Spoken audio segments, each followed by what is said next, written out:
Ewi, ewi, halo warga nobar dimanapun ikam lagi rebahan maupun lagi ngegulung katiak. Kembali lagi bersama saya, Mang Tobi, masih di channel yang sama, masih di kasur yang sama. Salah satu film yang hendak saya bahas kali ini baru saja rilis di Prime Video, bikinan orang Meksiko sana, judulnya Vengeance tahun 2026.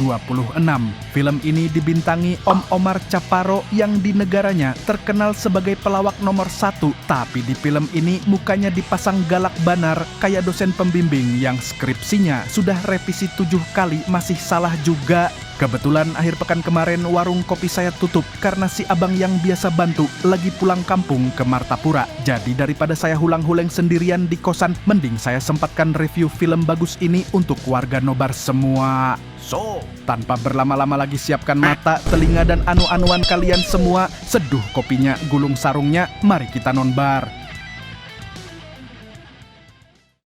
Cerita dibuka dengan teks latar di layar hitam yang menjelaskan kepada kita semua arti kata gafe. Di kamus bahasa Spanyol sana, gafe artinya sial dan pengacau. Tapi di tentara Meksiko, gafe adalah singkatan Grupo Aeromóvil de Fuerzas Especiales, sebuah satuan pasukan khusus elit yang jumlahnya sedikit dan kerjaannya tidak pernah diberitakan. Jadi dua-duanya sama-sama bikin repot, cuman bedanya yang pertama bikin layar HP pecah, yang kedua bikin kepala pecah.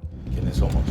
Fuerzas Especiales. ¿Qué hacemos? Fuerzas Especiales. ¿Qué hacemos? ¡Matar al enemigo! Yel-yel mereka ini mboten main-main lur. Disuruh nyebut satu-satu lengkap kita siapa, apa tugasnya, bisa dihentikan atau tidak. Polanya mirip interogasi kandidat paskibraka jam 3 pagi. Bedanya kalau salah jawab, yang ini bukan disuruh push up, tapi langsung disuruh nyelam ke air sambil pakai ransel penuh.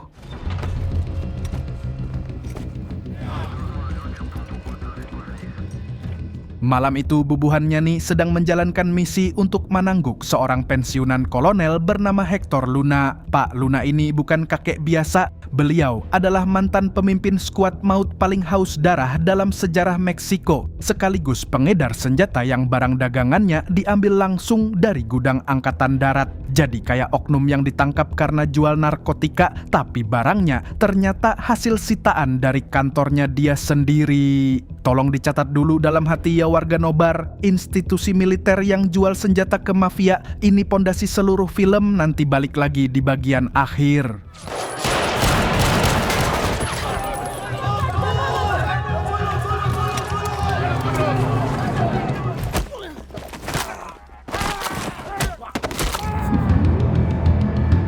Dije que te iba a chingar, ¿no?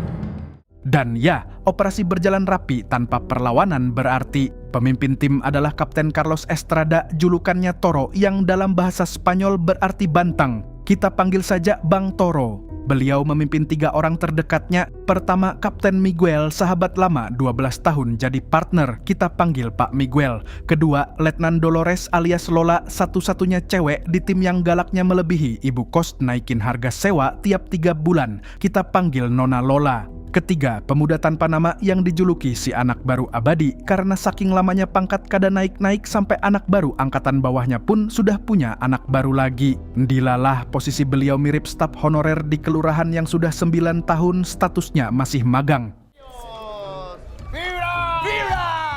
Tak lama kemudian Bang Toro dan bubuhannya dianugerahi medali bintang jasa semacam Satya Lancana versi Meksiko. Upacaranya digelar di resort mewah pinggir pantai lengkap dengan koktail, es batu, dan gebetan para jenderal yang lagi pakai bikini. Jadi acara yang harusnya formal militer sekaligus berubah jadi halal bihalal keluarga besar cendana. Isinya jenderal semua, yang dibicarakan bukan strategi pertahanan tapi siapa yang villa di Balinya paling luas. Saat dipersilakan pidato menerima medali, Bang Toro pilih jalan yang kada biasa. Beliau tidak baca naskah resmi, langsung mode menyerang. Di depan seluruh jenderal yang hadir, beliau mengingatkan bahwa Pak Luna itu dulunya orang militer juga yang memperdagangkan senjata negara yang selama bertahun-tahun dilindungi oleh orang-orang yang memakai seragam yang sama dengan yang duduk di ballroom itu. Beliau juga bilang akan memburu semua yang kolusi, kada peduli berapa pangkatnya. Estoy aquí para decirles que mi equipo y yo, Con velocidad, sorpresa y violencia. Dan ya, alangkah awkwardnya suasana di ballroom. Para jenderal tepuk tangan tipis sambil senyum, tapi matanya mendelik ke kanan kiri, persis bapak-bapak lagi makan prasmanan, terus ketemu mantan pacar istrinya di meja sebelah. Bang Toro baru saja mengumumkan perang terhadap kakak-kakak senior mereka sendiri di tengah acara yang harusnya merayakan keberhasilan beliau. Sangat kada sopan tapi sangat berani. Di antara tamu hadir ada satu perempuan bernama Kolonel Gabriela Perez Rangel yang duduk paling depan, tepuk tangannya paling pelan, matanya paling dingin. Kita panggil saja Bu Kolonel. Beliau menghampiri Bang Toro sesudah pidato dan bilang mendukung. Tapi nada suaranya pina kayak teller bank yang bilang, "Tunggu sebentar ya Pak, padahal lagi nelpon security. Tolong pegang dulu sosok Bu Kolonel ini warga nobar. Muka beliau yang kelihatan kalem ini nanti jadi kunci twist akhir film."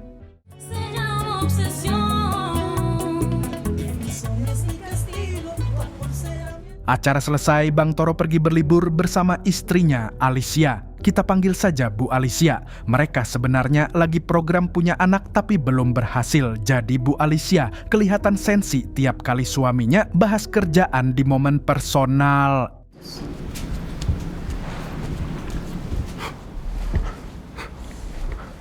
Malam itu Bang Toro pamit sebentar ketemu Pak Miguel di luar kamar soal urusan kerja. Padahal Bu Alicia ingin quality time. Bu Alicia akhirnya ditinggal sendirian, kesal lalu tidur sambil kunci kamar tergeletak sembarangan di meja. Kondisi kamar hotel kada terkunci dengan istri tidur sendirian di film action memang selalu pertanda nasib buruk. Sama kayak CCTV yang tiba-tiba mati 5 menit sebelum kejadian penting.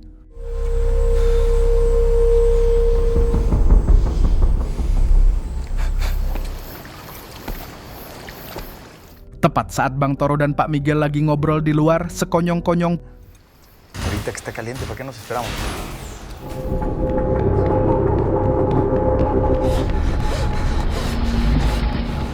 ketika Bang Toro lari kembali dan buka pintu kamar, Bu Alicia sudah tergeletak di lantai kamar mandi, lehernya digorok dengan teknik rapi yang cuman dimiliki orang yang pernah ditempa di pasukan khusus.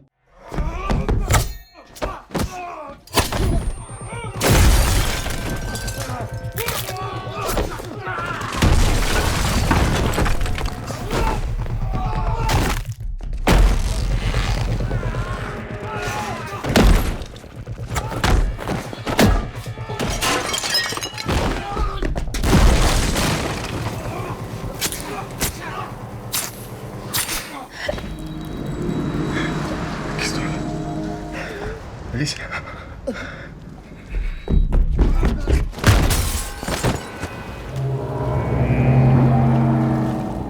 Setelah pemakaman Bu Alicia, Bang Toro resmi dinyatakan hilang di mata publik dan media. Padahal sebenarnya beliau disembunyikan diam-diam oleh Pak Miguel di sebuah rumah aman selama 6 bulan penuh. Sementara di kepala beliau sudah disusun peta balas dendam paling rapi yang pernah ditulis oleh seorang duda baru. Dan inilah Bang Avenger Meksiko loh, dan inilah 6 bulan berlalu, Bang Toro sudah jadi sosok yang berbeda. Janggutnya tumbuh tebal kayak dosen filsafat yang lagi kada punya grant penelitian. Rambutnya awut-awutan, mukanya pina kayak pedagang salak keliling kampung. Di kamar sempitnya, dindingnya penuh foto, garis merah dan catatan. Kalau dilihat selintas mirip papan investigasi detektif. Kalau dilihat jeli, mirip skema panitia reuni SMA yang anggarannya kada cair-cair dari kas alumni.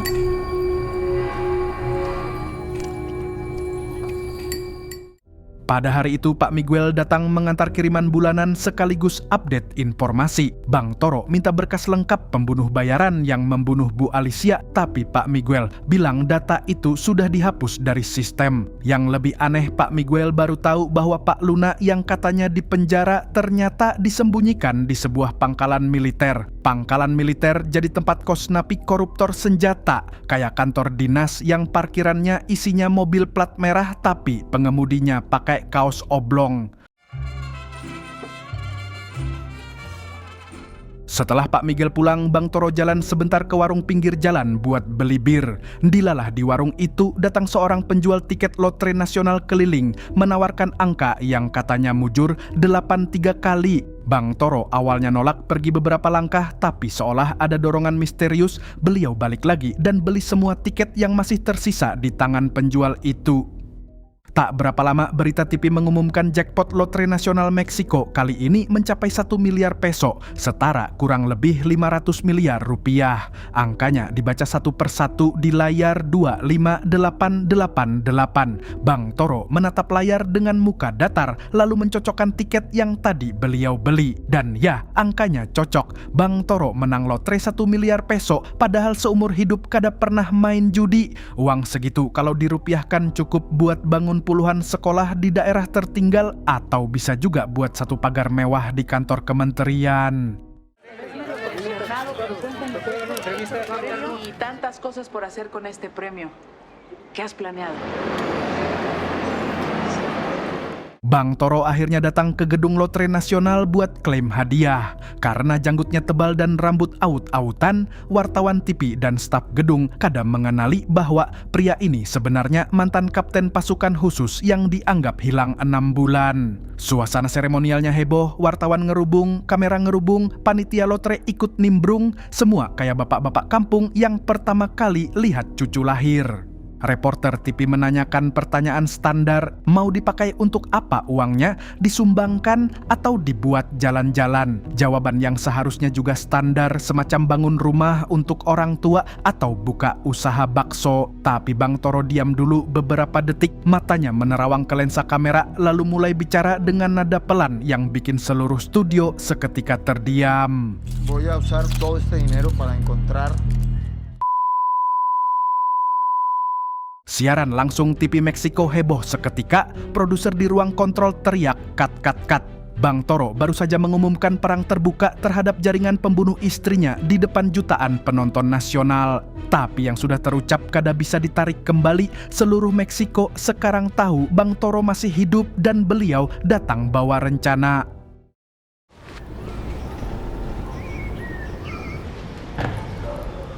Langkah pertama Bang Toro adalah rekrut tim, target utamanya Pak Miguel, sahabat lama dan rekan paling dipercaya. Bang Toro datang ke rumah Pak Miguel bawa hadiah ulang tahun untuk Ines, putri kecil Pak Miguel yang hobinya main bakar-bakaran mainan. Awalnya hangat seperti silaturahmi keluarga, tapi begitu anak dan istri masuk kamar, topiknya langsung serius. Bang Toro menawarkan uang berapapun yang Pak Miguel mau untuk ikut misi, 10 juta peso, 20 juta, tinggal sebut. Tapi Pak Miguel tersinggung berat, bilang ini bukan soal uang. Beliau kada mau meninggalkan istri dan putrinya dalam bahaya, apalagi dalam balas dendam yang endingnya jelas kada bakal bagus. Así que no cuenta conmigo. Cuídese, Sombra. Bang Toro diam beberapa detik tersenyum tipis yang artinya kecewa luar biasa, lalu pergi dari rumah Pak Miguel tanpa banyak kata. Persaudaraan mereka yang dijalin bertahun-tahun dalam seragam yang sama terpaksa retak di pintu rumah gara-gara satu pilihan antara keluarga dan pendeta.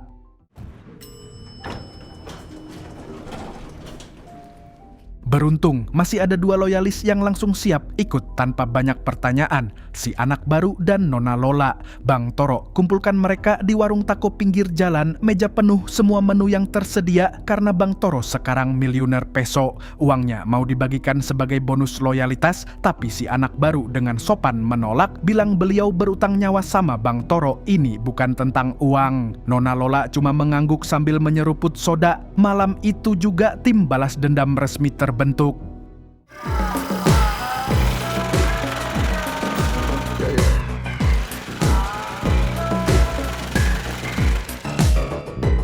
Rencana infiltrasi pangkalan militer tempat Pak Luna disembunyikan dimulai. Bang Toro pakai strategi gerilya kelas kampus, seragam militer palsu, 2 pensiunan gape disewa sebagai bayaran, kendaraan lapis baja warna putih yang mencolok karena konvoi militer semuanya hitam, dan momen pawai militer sebagai pengalih perhatian. Semua rencana yang secara teknis harusnya gagal, tapi di film ini malah berhasil. Seperti halnya prinsip yang penting percaya diri yang dipakai kandidat kepala daerah pas kampanye.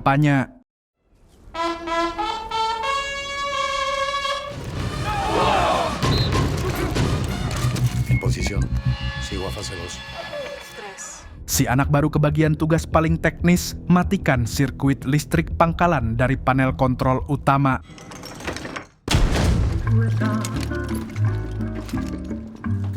¿Qué es esto? Tu día de suerte. Tim sukses menangguk Pak Luna yang sudah setengah tidur di sel kamar nyaman. Beliau diseret keluar seperti pejabat yang ditangkap OTT jam 3 pagi.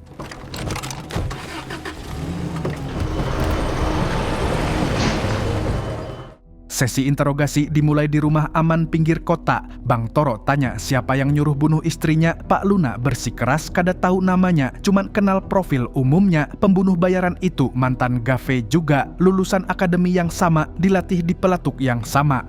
Jadi Bang Toro harus berhadapan dengan saudara seperguruan sendiri yang sudah berganti warna seragam. ¿Por qué no los traes y les cortas el cuello como se lo cortaron a tu vieja?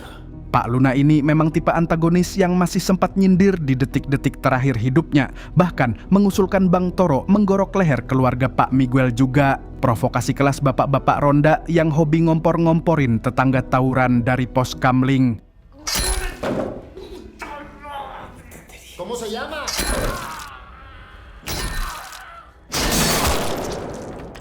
Belum sempat Bang Toro bereaksi, sekonyong-konyong peluru penembak jitu datang dari kejauhan langsung menembus jidat Pak Luna, tewas seketika. Rupanya ada pihak ketiga yang kada mau Pak Luna buka mulut lebih banyak. Tim Bang Toro kabur dikejar skuad pembunuh yang gerakannya level pasukan elit.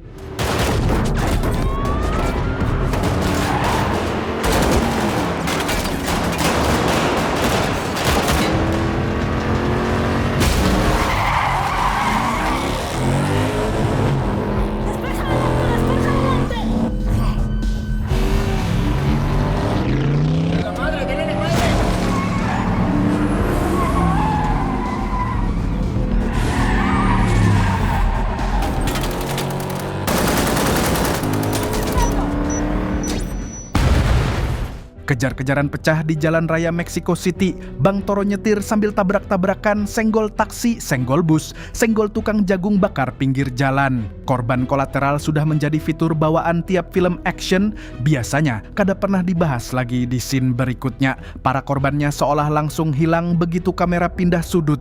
Solo fui por unos pinches tacos. Si anak baru bilang beliau cuma mau beli taco, tapi ujuk-ujuk kecemplung di pengejaran mobil pakai C4. Keluhan kelas karyawan startup yang job desk-nya cuma satu, setelah masuk kerja ternyata merangkap admin, kurir, desainer, sekaligus HR. Semuanya digaji pakai satu slip UMR. Bang Toro lalu suruh semua uang hasil perampokan pangkalan dibuang dari jendela kendaraan. Uang 1 miliar peso beterbangan di jalanan Mexico City, warga berebut kayak pembagian sembako jelang pilkada. Pengalih perhatian yang efektif sekaligus sangat menguras rekening.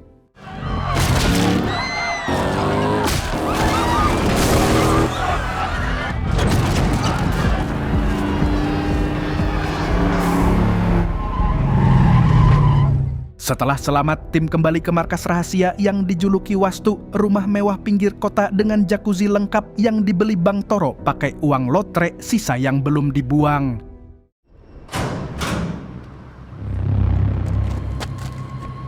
¿Qué chingados quiere? Esas son cosas que pasan. Quiero ver la cara de pendejo.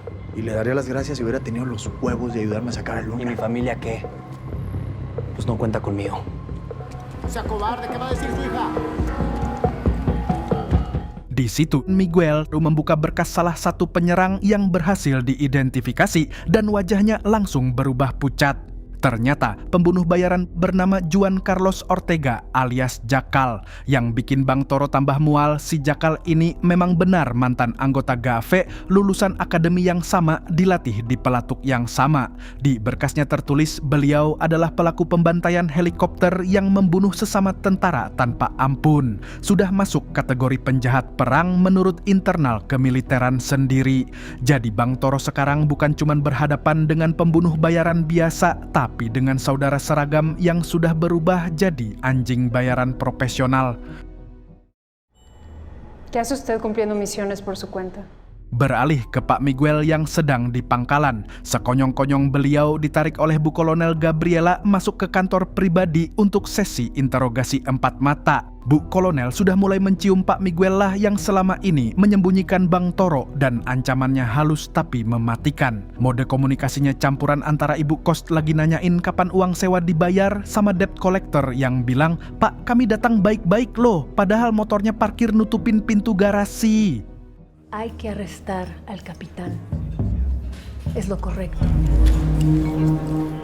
Di saat bersamaan, Nona Lola sebenarnya bertugas jadi pengawas dari kejauhan. Beliau parkir mobilnya di seberang sebuah pemandian umum bernama Banyos, tempat Bang Toro lagi ketemu informan Tato.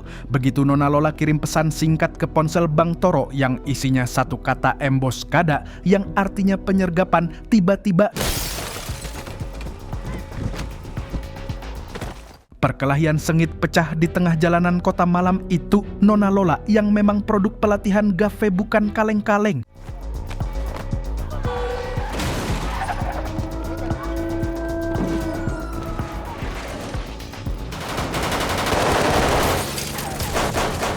Plot twist pertama film ini langsung muncul di sini. Yang menyelamatkan Nona Lola dari jalanan justru bukan Bang Toro, bukan Pak Miguel, bukan si anak baru, tapi si pria penuh tato dari pemandian Banyos tadi. Beliau bawa Nona Lola yang sudah berlumuran darah pakai mobil putih ngebut menerobos kota malam sampai ke sebuah klinik gelap yang dijalankan dokter-dokter tanpa identitas. Tipe klinik yang biasanya sama dengan dipakai sama Ukang Taur Tanah Abang yang luka kena celurit dan kada berani ke rumah sakit umum. Di klinik itu, tim medis langsung sibuk menyelamatkan nyawa Nona Lola. Pak Miguel yang melacak sinyal dari rekan-rekannya akhirnya sampai di klinik gelap itu juga. Beliau jalan menyusuri lorong remang-remang sambil mengikuti tetesan darah di lantai keramik, persis seperti detektif film noir yang lagi ngantuk tapi tetap kerja. Begitu sampai di ruang operasi tempat Non Lola dirawat, Pak Miguel langsung diusir keluar oleh dokter. Beliau berdiri sendirian di lorong menyalakan rokok dengan tangan yang sedikit gemetar, tapi yang muncul dari kegelapan lorong bukan dokter atau perawat, melainkan si pria tato tadi, telanjang dada, tubuhnya masih berdarah dari peluru yang tadi mampir. ¿Viste lo que hiciste a Lola, pendejo? Hola, coronel. Quita esa chingadera. Me intentó matar igual que usted. Dan saat itulah penonton baru sadar pria tato yang dari tadi menyelamatkan Nona Lola adalah Bang Toro sendiri. Selama beberapa minggu sembunyi, beliau memang sengaja merubah penampilan total, rambut panjang aut-autan, janggut tebal, dan tato palsu di sekujur tubuh untuk menyamar sebagai informan jalanan. Pak Miguel akhirnya mengaku dengan suara berat beliau memang ditugaskan Bu Kolonel untuk menangkap Bang Toro. Tapi setelah lihat apa yang baru terjadi pada Nona Lola, semua perhitungan beliau tentang siapa kawan dan siapa lawan mendadak buyar.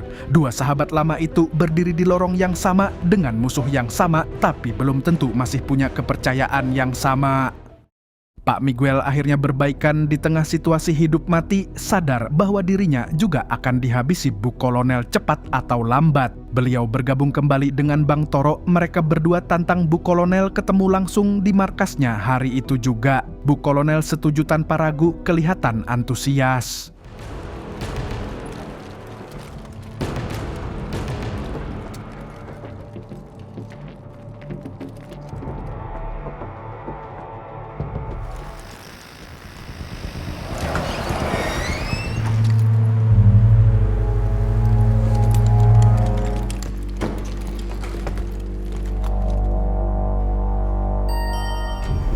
Nunca me han gustado los elevadores. Pak Miguel yang berdiri di pojok lift sambil mengisi peluru bilang santai. Beliau memang kada pernah suka lift. Kalimat receh yang diucapkan paling kalem justru sebelum kekacauan paling besar, tipe quotes yang nanti dipakai jadi caption Instagram mantan tentara yang lagi syukuran pensiun. Begitu pintu lift terbuka di lantai berikutnya, mendadak segerombolan pengawal bertopeng kain krem berdiri menunggu, ngomel-ngomel pina membaca mantra.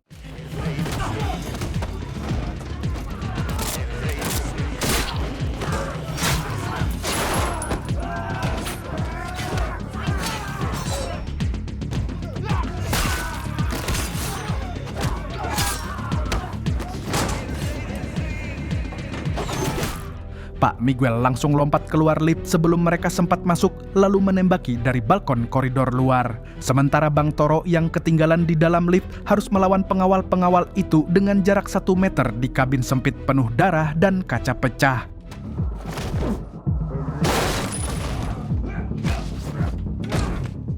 Beliau gunakan pisau taktikal, sikut, lutut, sampai akhirnya tinggal beliau seorang yang berdiri di antara tumpukan mayat di lantai lift yang merah pekat.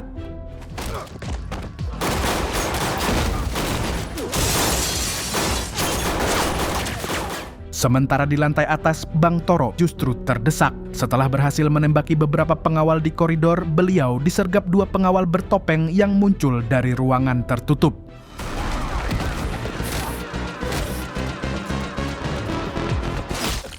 Pak Miguel yang baru selesai membersihkan lift harus memaksa pintu kabin terbuka dengan tangan kosong karena lift macet. Begitu beliau merangkak keluar, Bang Toro sudah dipaksa berlutut di ruangan kantor besar berjendela kaca menghadap kota dengan Bu Kolonel berdiri tenang di depannya dan Jakal duduk santai di sofa kulit hitam di belakang. 2 mantan kolega yang dulu saling hormat sekarang dipisahkan oleh moncong pistol. Es que es el Estado el que tiene el monopolio de la fuerza y hay que ejercerla. Filosofi yang kedengarannya keren di atas kertas seperti kuliah hukum tata negara semester 6. Tapi kalau yang ngomong adalah perempuan yang baru memerintahkan penyergapan jalanan untuk menghabisi prajurit sendiri dan berkolusi dengan pengedar senjata untuk memperkaya diri, filosofi itu kehilangan seluruh bobotnya. Seperti pelatih MLM yang teriak sukses adalah perjalanan padahal sendirinya baru menipu uang downline buat bayar DP rumah istri keempat. Bu Kolonel sempat menempelkan pisau ke leher Bang Toro sambil ngoceh panjang sampai tiba-tiba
Tapi di akhir kekacauan itu, Bang Toro terjatuh dari pinggir jendela yang sudah hancur melayang ke jurang gedung di luar dengan tubuh yang kada akan bangkit lagi. Sunyi.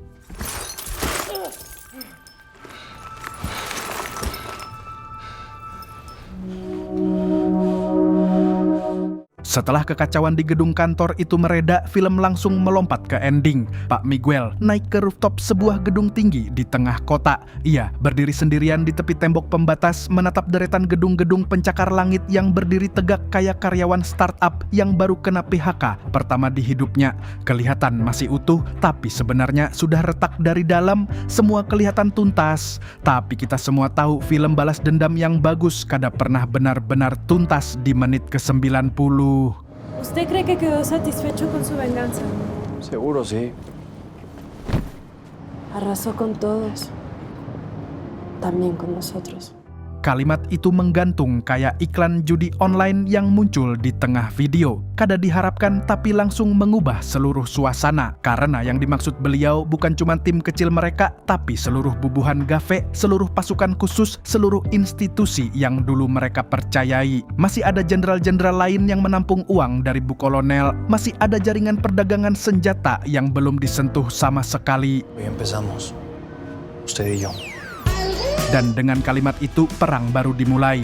Sequelnya sudah disiapkan di menit-menit terakhir ini. Kamera bahkan sempat memperlihatkan tulisan Venganza yang artinya pembalasan dalam bahasa Spanyol. Amazon MGM tinggal tunggu angka rating streaming yang sudah nembus top 10 Prime Video di lebih dari 40 negara termasuk Indonesia. Semoga sequelnya kada mangkrak kayak sinetron lokal yang penontonnya sudah nunggu 5 tahun tapi season 2 kada kunjung tayang.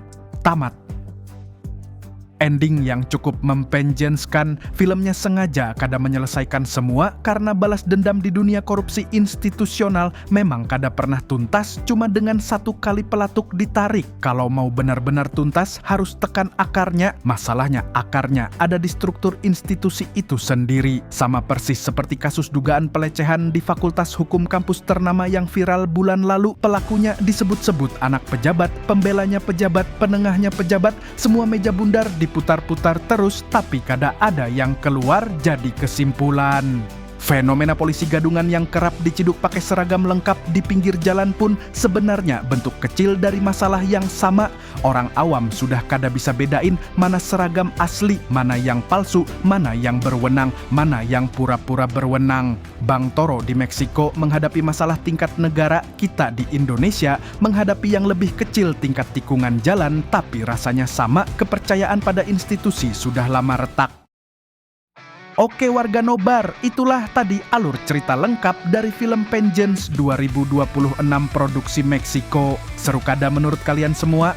Lanjutin kada nanti kalau sequelnya sudah rilis atau cukup satu film ini saja?